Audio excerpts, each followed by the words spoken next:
Baik, Assalamualaikum warahmatullahi wabarakatuh. Perkenalkan, nama saya Tasya.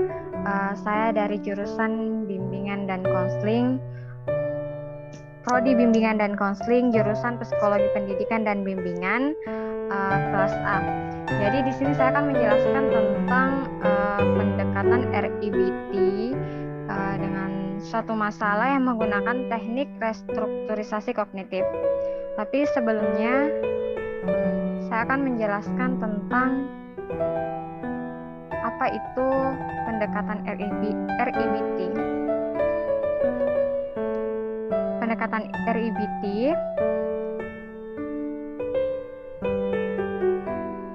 tokohnya adalah Albert Ellis yang ditemukan pada tahun 1995.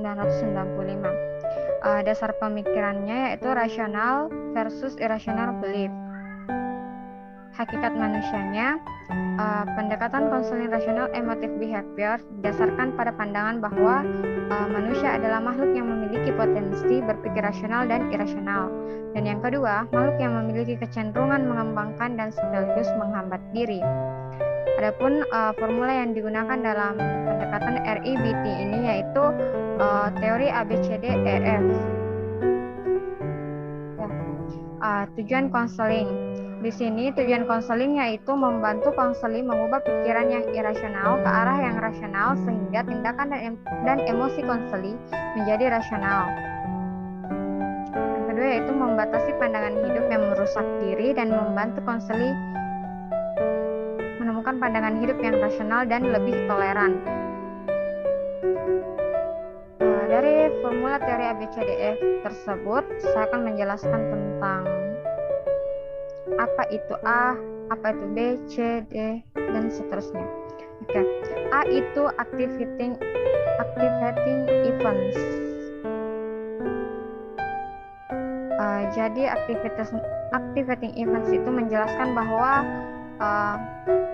konseling mengadopsi pikiran irasional, yaitu kita mencari penyebab terjadinya pikiran yang irasional itu muncul. Dan yang kedua yaitu B, belief, artinya keyakinan. Jadi di sini kita menyadarkan konseling bahwa ia memelihara gangguan emosi secara aktif dengan terus-menerus berpikir secara tidak logis dan tidak realistis. C itu konsekuensi, di mana kita di sini harus menyadarkan konseling bahwa ia bertanggung jawab terhadap gangguan emosi yang dialami. D itu dispute, kita membantu konseling mengubah pikiran irasional dan mengganti pikiran tersebut dengan yang rasional. Artinya kita menghapuskan atau menghilangkan perilaku-perilaku yang irasional ke perilaku yang lebih rasional. E itu efek, membantu konseling untuk mengembangkan falsafah hidup rasional sehingga pada masa depan ia dapat menghindari menjadi korban pikiran irasional. Efek yang diberikan artinya itu efek yang diberikan setelah adanya pemberian pikiran-pikiran yang rasional kepada konseling. Bagaimana efek yang akan timbul setelah diberikannya konseling. New feeling itu perasaan baru yang timbul setelah diberikannya konseling. Oke, teknik-teknik RIBT ada 3. Yang pertama yaitu ada teknik-teknik kognitif. Teknik-teknik kognitif adalah kelompok teknik yang digunakan untuk mengubah atau menggempur pikiran keyakinan irasional yang tidak logis atau negatif konseling agar berkembang ke arah pikiran atau keyakinan yang rasional atau logis atau positif. Yang kedua itu teknik-teknik emotif adalah kelompok teknik yang digunakan untuk mengubah perasaan yang irasional, tidak logis, negatif, merusak diri konseling agar berkembang ke arah perasaan yang lebih rasional.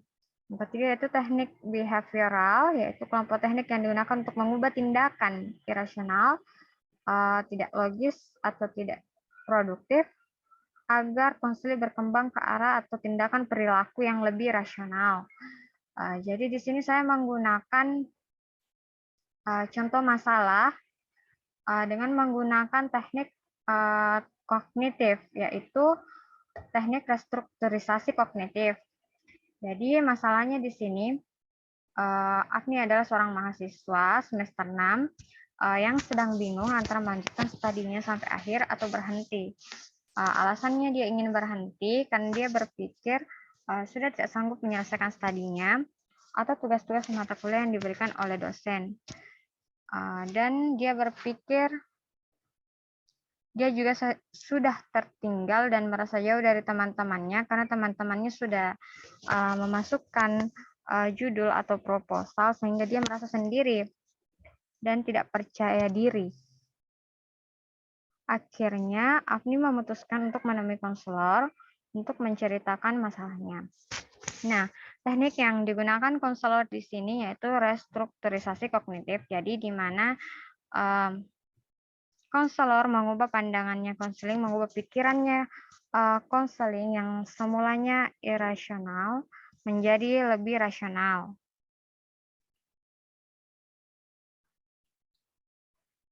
Oke, mungkin itu saja yang sempat saya sampaikan. Mohon maaf apabila ada salah kata. Lebih dan kurangnya mohon dimaafkan. Wabillahi taufiq wal hidayah. Wassalamualaikum warahmatullahi wabarakatuh.